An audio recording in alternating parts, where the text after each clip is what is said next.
Hello बच्चों, very very good morning to all of you. तो कैसे हैं आप लोग? ठीक है।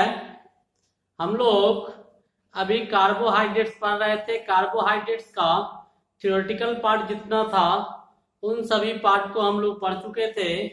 पिछले लेक्चर में बताए थे कि अगले लेक्चर में किसका टेस्ट का चर्चा किया जाएगा। तो टेस्ट जो किया जाता है कार्बोहाइड्रेट्स का, मोनोसैकेराइड्स का, रिड्यूसिंग शुगर का, डाइसैकेराइड्स का, पॉलीसैकेराइड्स का, उसका टेस्ट कैसे करते हैं वही आज इस लेक्चर में देखेंगे। जैसे एक छोटा सा एग्जांपल देते हैं। देखिए, जैसे हम लोग को पढ़ना है तो चलिए, this is your most beautiful channel Sharda chemistry. I am Veersan Kumar. चलिए स्टार्ट करते हैं। आज का टॉपिक क्या है आपका? टेस्ट। क्या है? परीक्षण। क्या दिया हुआ है कि जितने भी टेस्ट होते हैं जिससे हम ये पता लगाते हैं, जैसे आप लोग ब्लड का टेस्ट करवाते हैं ना। जैसे हम लोग पहले पढ़े थे कि किसी भी सब्सटेंस को टेस्ट करके बताना है कि वो एसिडिक है या फिर बेसिक है, तो लिटमस पेपर का प्रयोग करते थे। ब्लू लिटमस रेड में बदलता था तो बताते थे कि ये क्या है, और कलर चेंज करता था। वैसे टेस्ट को किसी टेस्ट करके बताते थे कि कौन एसिड है कौन बेस है। तो टेस्ट करते थे तो जो खट्टा होता था वो एसिड था, जो बीटर होता था तीखा वो बेस है। वैसे ही यहाँ पर सिंपल सा टॉपिक है। लास्ट लेक्चर आपका ये कार्बोहाइड्रेट्स का होगा। टेस्ट के बाद हम लोग किसको देखेंगे? टेस्ट के बाद हम लोग कार्बोहाइड्रेट्स के कुछ प्रॉब्लम्स करेंगे जो कंपटीशन में पूछा गया है, और इसके साथ ही आपको कार्बोहाइड्रेट्स खत्म हो जाएगा। देखिएगा, कहता है कि मोलिस टेस्ट। पहला आपका कौन सा टेस्ट है? Molisch test. वैज्ञानिक के नाम से इसका नाम रखा गया है मोलिस टेस्ट। ये किसके लिए इस्तेमाल किया जाता है? तो कार्बोहाइड्रेट्स के लिए। किसके लिए इस्तेमाल किया जाता है? कार्बोहाइड्रेट्स के लिए। समझिएगा कि क्या लिखा हुआ है। तो ये आपका अल्फा नेप्थायोल है। अल्फा नेप्थायोल है, और इसको इथाइल अल्कोहल के साथ मिला देते हैं। इथाइल अल्कोहल के साथ रिएक्ट करवा देते हैं, और इसमें जब कार्बोहाइड्रेट्स डालते हैं, किसको डालते हैं? कार्बोहाइड्रेट्स को डालते हैं। इन दोनों को मिलाते हैं और कार्बोहाइड्रेट डालते हैं, और उसका रिएक्शन किसके साथ करवाते हैं? H2SO4 के साथ। तो जैसे ही आप क्या कीजिएगा, अल्फा नेप्थोल को अल्कोहलिक यानी अल्कोहलिक, जैसे यहाँ पर इथाइल अल्कोहल हम लिए हैं, अल्कोहल का कुछ परसेंटेज लेंगे और कार्बोहाइड्रेट डाल के जैसे ही H2SO4 के साथ रिएक्शन करवाएंगे तो आपका फॉर्मेशन किसका हो जाएगा? पर्पल कलर का रिंग जो होगा, दो लिक्विड के बीच में पर्पल कलर का रिंग बन जाता है। तो समझ जाएंगे कि जो सब्सटेंस आप डाले हैं वो सब्सटेंस क्या है? कार्बोहाइड्रेट्स है। अगर इस कार्बोहाइड्रेट्स के जगह पर अगर दूसरा कुछ डालते तो ये जो फॉर्मेशन हो रहा है ये कुछ और आता है। ये क्या आता? कुछ और आता है। टेस्ट को ऐसे ही समझते हैं। अल्फा नेप्थोल दिया हुआ है, इथाइल अल्कोहल कार्बोहाइड्रेट के लिए, कंसंट्रेटेड H2SO4 को लिए तो अल्कोहल हो गया, अल्कोहल ले लिए, कंसंट्रेटेड एसिड ले लिए, नेप्थोल को ले लिए, और उसके बाद इसका रिएक्शन करवाएं तो पर्पल रिंग कलर का। तो आपके पास आपको लेना क्या होगा? आपको ये लेना होगा, इथाइल अल्कोहल लेना होगा, कंसंट्रेटेड H2SO4 लेना होगा। इसके बाद आप केमिकल को डालेंगे, केमिकल सब्सटेंस या किसी सब्सटेंस को डालेंगे। अगर वो कार्बोहाइड्रेट्स होगा तब इसका फॉर्मेशन होगा, कार्बोहाइड्रेट्स नहीं होगा तो इसका फॉर्मेशन नहीं होगा। कार्बोहाइड्रेट्स में अगर मोनो लेते हैं, ठीक है, मोनो लेंगे तो ये टेस्ट जो होगा वो फास्ट होगा। डाई और पॉली अगर लेते हैं तो टेस्ट क्या होता है? स्लो होता है। मोनो में फास्ट, और डाई और पॉली लेते हैं तो क्या होता है? स्लो होता है। तो ये आपका मोलिस टेस्ट था कार्बोहाइड्रेट्स के लिए। दूसरा कहता है कि सेलीवानोव टेस्ट। वैज्ञानिक का नाम है ये भी सेलीवानोव टेस्ट। कीटोन्स का टेस्ट है। इससे हम कीटोन का पता लगाते हैं। इसमें क्या होता है? इस ग्रुप को लेते हैं, इस ग्रुप को हम लोग क्या बोलते हैं? रिसोर्सिनॉल को HCl के साथ रिएक्शन करवाते हैं, और जैसे ही ये दोनों का रिएक्शन करवाइएगा और उसमें कीटोन्स को डालिएगा, वैसे ही आपका चेरी रेड कलर का प्रिसिपिटेट बन जाएगा। क्या बन जाएगा?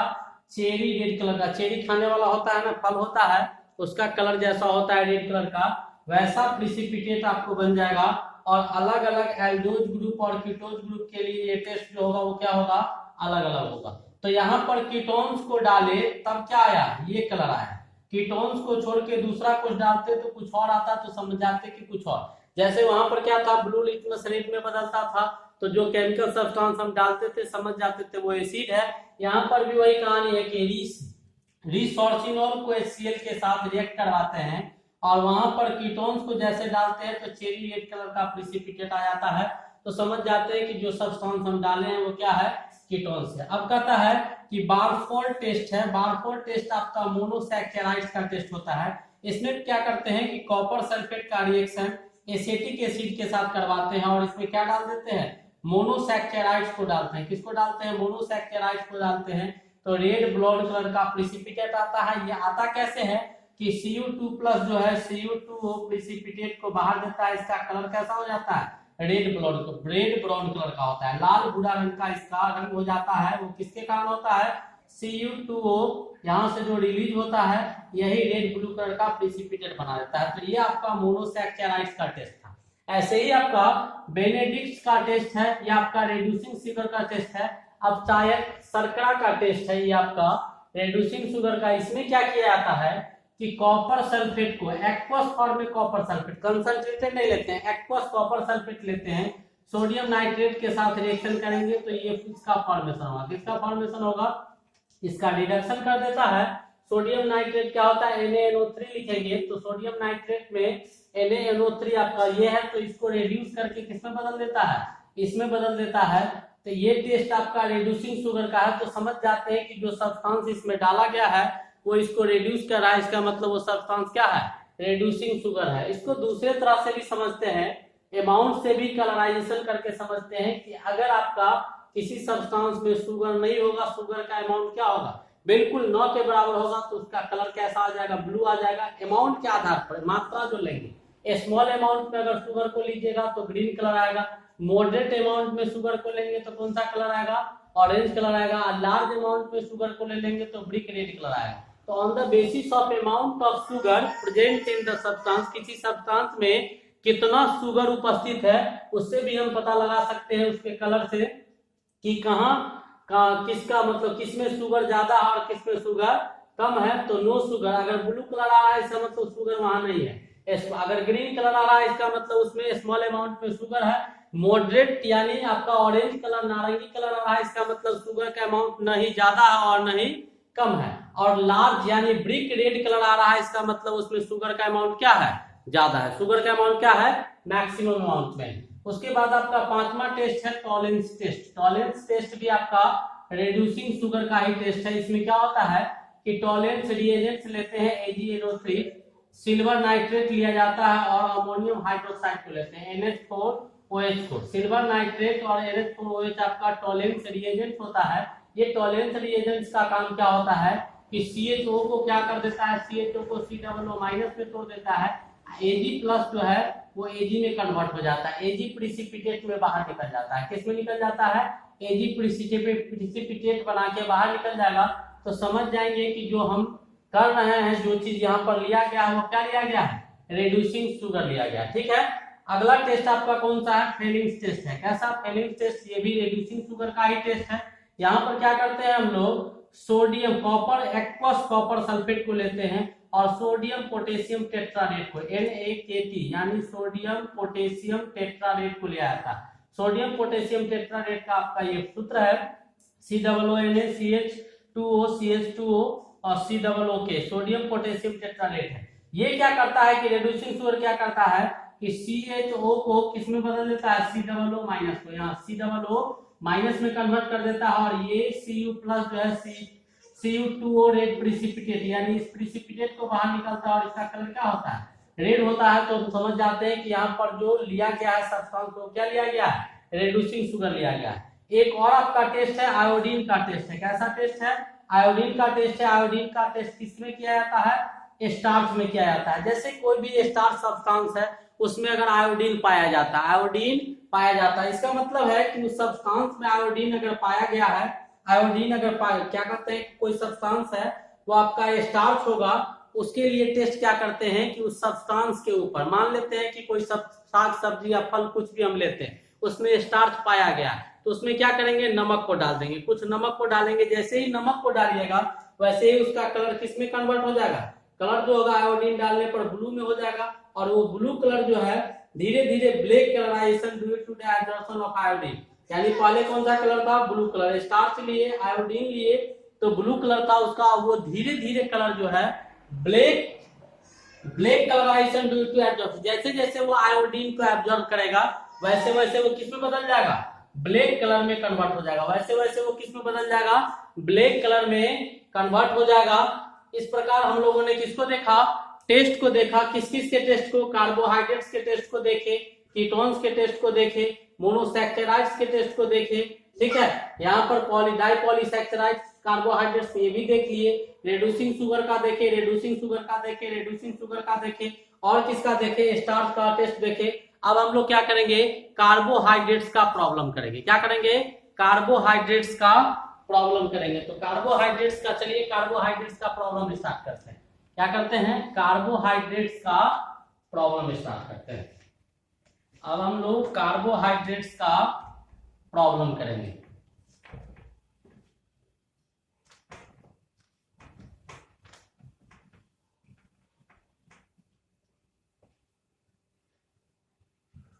कार्बोहाइड्रेट्स का क्या करेंगे हम लोग, प्रॉब्लम स्टार्ट करेंगे। तो चलिए प्रॉब्लम स्टार्ट करते हैं, किसका, कार्बोहाइड्रेट्स का प्रॉब्लम से स्टार्ट करते हैं।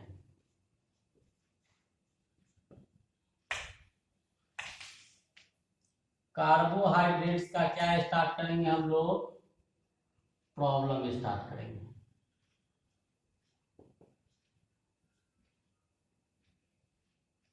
ठीक है,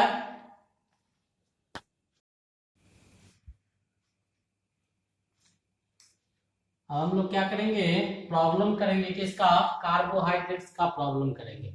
पहला क्वेश्चन है, which of the following given below is a non reducing sugar. कौन आपका नॉन रिड्यूसिंग शुगर कौन है, ये नीचे 4 ऑप्शन दिया गया है, इसमें बताना है कि नॉन रिड्यूसिंग शुगर कौन है।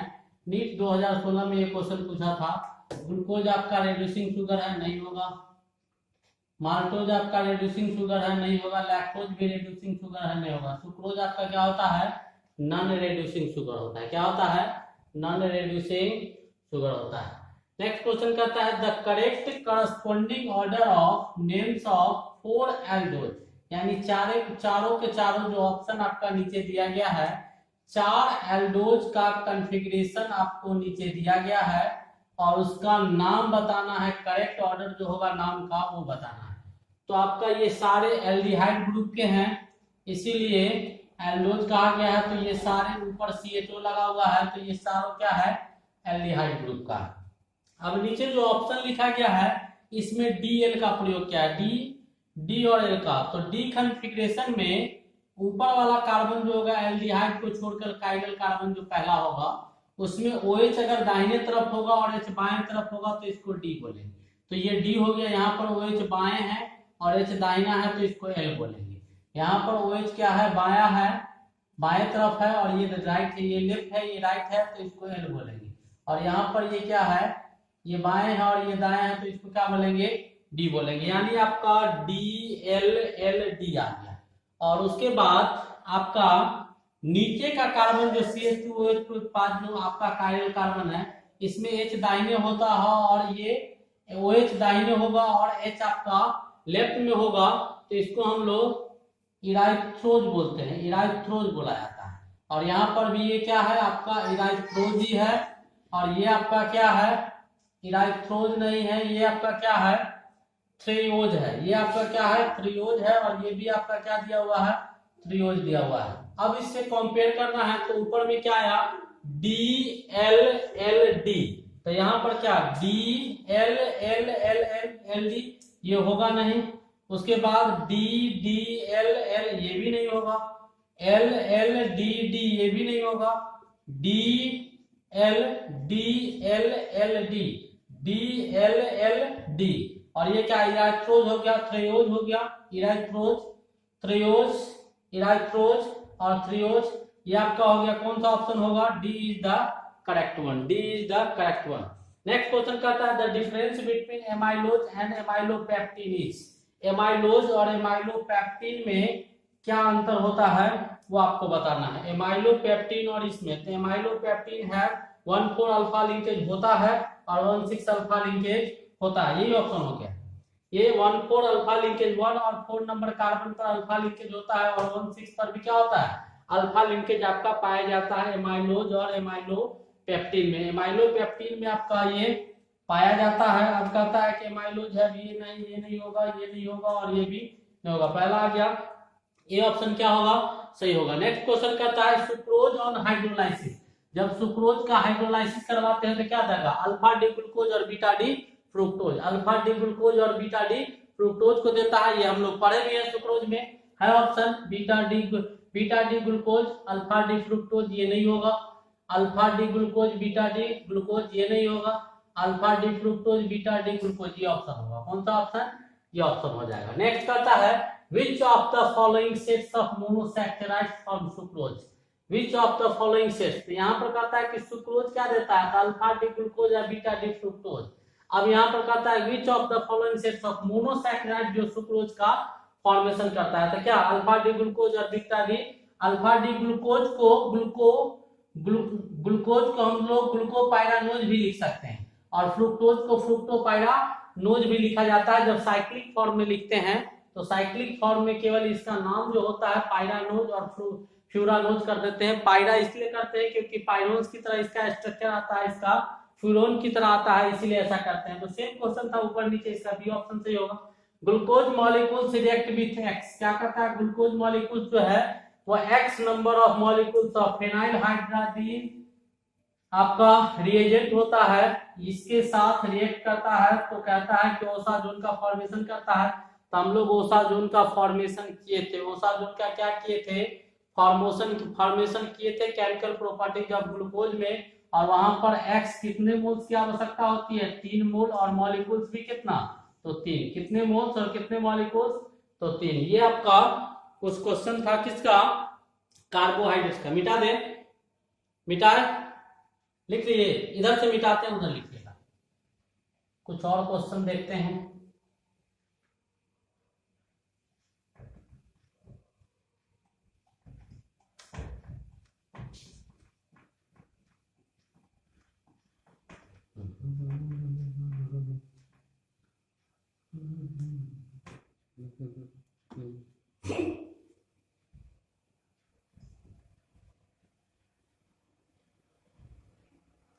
जैसे क्वेश्चन है cellulose is a polymer of, next question,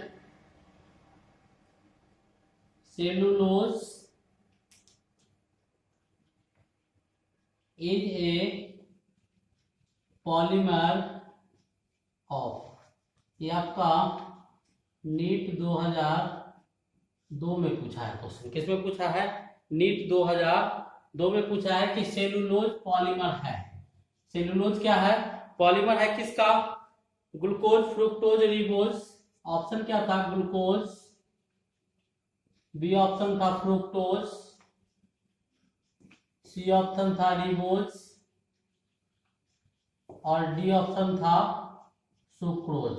D option क्या था, सुक्रोज। तो कहता है कि सेलुलोज जो है वो आपका पॉलीमर होता है किसका, तो ग्लूकोज का पॉलीमर होता है। किसका, ग्लूकोज। कौन सा ग्लूकोज, बीटा डी ग्लूकोज। कैसा ग्लूकोज, बीटा डी ग्लूकोज का पॉलीमर होता है। ठीक है, ये क्वेश्चन था। नेक्स्ट और क्वेश्चन देखते हैं। Which of the following gives positive Fehling solution test. Which of the following gives positive Fehling solution test. ठीक है, 4 ऑप्शन नीचे दिया गया। इस पे कहता है कि पॉजिटिव जो है फेलिंग सॉल्यूशन टेस्ट कौन देता है, तो ये भी आपका 2001 में क्वेश्चन पूछा गया। ठीक है, ऑप्शन में फेलिंग टेस्ट को देने वाले में ऑप्शन आपका सुक्रोज, ग्लूकोज, फैट्स और प्रोटीन। सुक्रोज, ग्लूकोज, फैट और डी ऑप्शन में क्या था, प्रोटीन। फैट और प्रोटीन। तो फैट और प्रोटीन फेलिंग्स का टेस्ट हम लोग पढ़े हैं। फैट का होगा नहीं, प्रोटीन का होगा नहीं।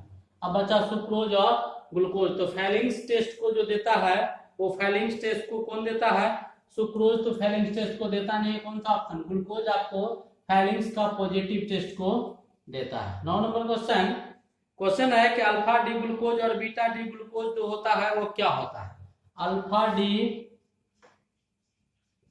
Glucose and beta D glucose are, ये भी आपका नीट में 2000 में क्वेश्चन पूछा गया, ठीक है।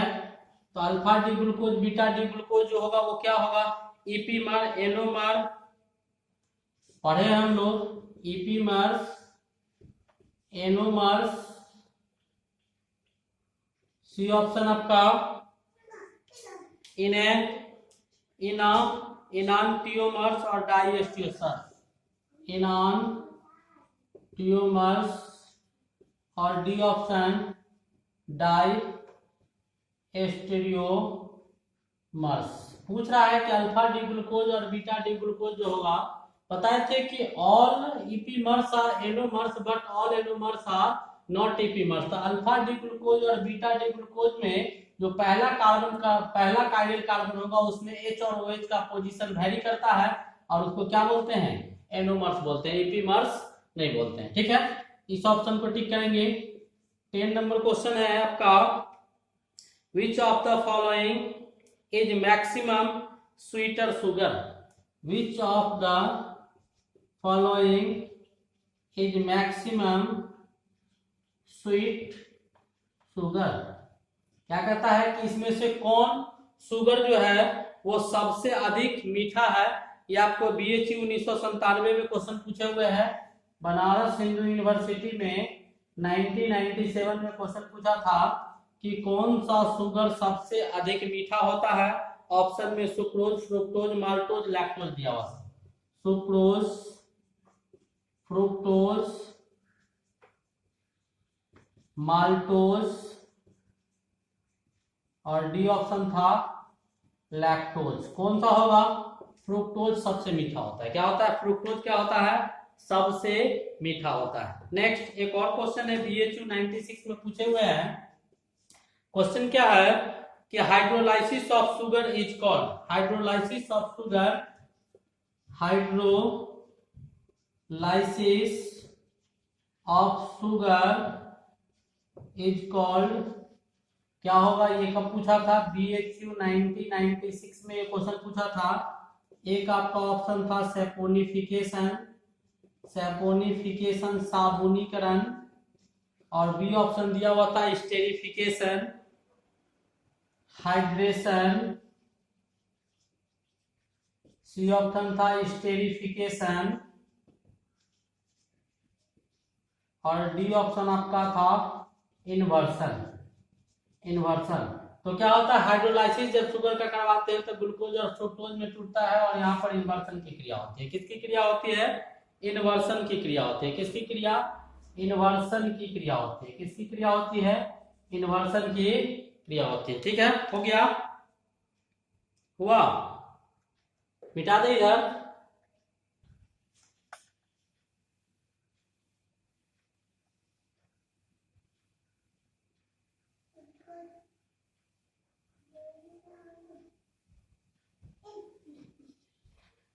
नेक्स्ट क्वेश्चन है, which of the following is laevorotatory, which of the following is laevorotatory, which of the following is laevorotatory, निम्नलिखित में कौन लिबोरोटेटरी है। ऑप्शन था सुक्रोज, ग्लूकोज, माल्टोज और नन ऑफ दीज। आपको बताना है कि कौन आपका लिबोरोटेटरी होता है, कौन आपका लिबोरोटेटरी होता है। तो लिबोरोटेटरी कौन होता है आपका, लिबोरोटेटरी, ग्लूकोज नहीं, यहाँ पर फ्रुक्टोज होगा। लिबोरोटेटरी कौन होगा, तो लिबोरोटेटरी आपका कौन होता है, फ्रुक्टोज जो होता है वो आपका क्या होता है, लिबोरोटेटरी होता है। फ्रुक्टोज आपका लिबोरोटेटरी होता है। नेक्स्ट क्वेश्चन है, टू बी ए कार्बोहाइड्रेट्स, ये भी बोर्ड में छोटा छोटा क्वेश्चन पूछता है। To be a carbohydrates the number of the minimum number of number of carbon are essential for a compound। किसी कंपाउंड में कार्बोहाइड्रेट्स होने के लिए न्यूनतम कितने कार्बन की आवश्यकता होगी? ऑप्शन में 1 है, बी में 2 है, सी में 3 है और डी में 4 है। तो मिनिमम कितना होगा? तो मिनिमम पॉलीहाइड्रोक्सी एल्डिहाइड और कीटोन ग्रुप हो, तो CHO CHOH CHOH ये ऑप्शन लिख सकते हैं। तो मिनिमम कम से कम कार्बन कितना चाहिए एल्डिहाइड या कीटोन किसी ग्रुप के लिए? तो 3 कार्बन चाहिए। कितना कार्बन चाहिए? 3 कार्बन चाहिए, 3 कार्बन चाहिए। ठीक है, हो गया, मिटा दे इधर वाला।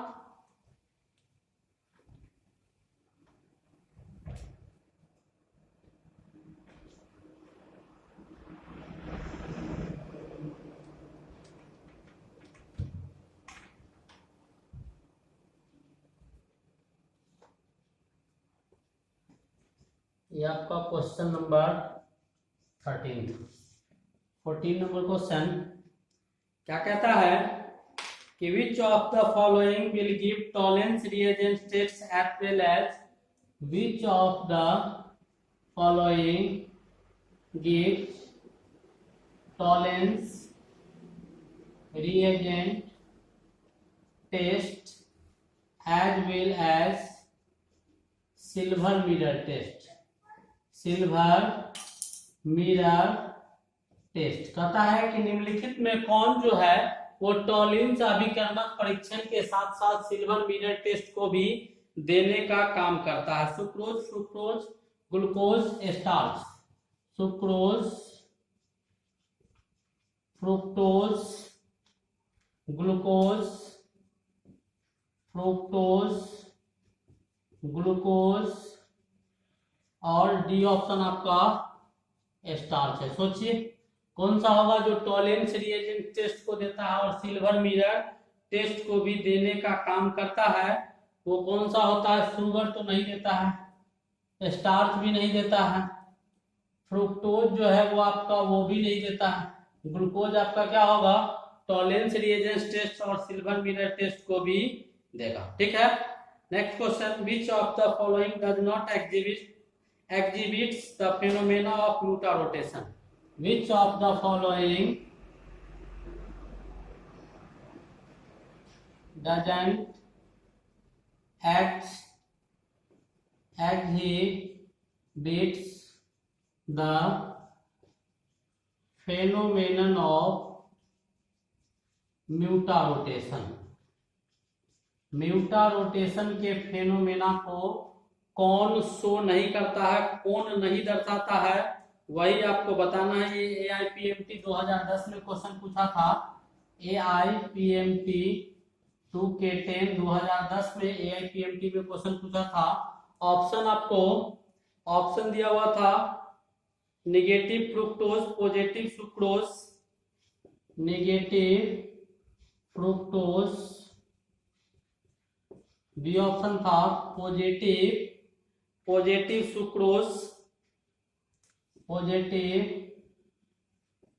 सुक्रोज, सी ऑप्शन था पॉजिटिव सुक्रोज के बाद लैक्टोज माल्टोज, पॉजिटिव में लैक्टोज और डी ऑप्शन पॉजिटिव माल्टोज। ठीक है, क्वेश्चन क्या है कि कौन म्यूटारोटेशन के फेनोमेना को शो नहीं करता है?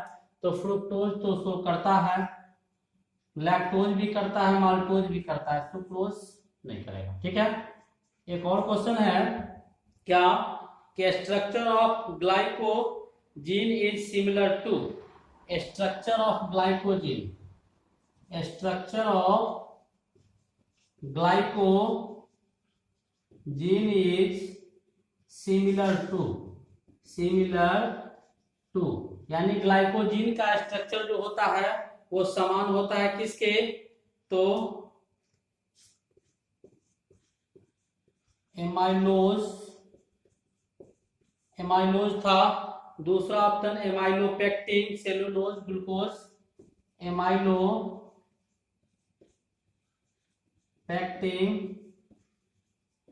सेलुलोज, और डी ऑप्शन था ग्लूकोज।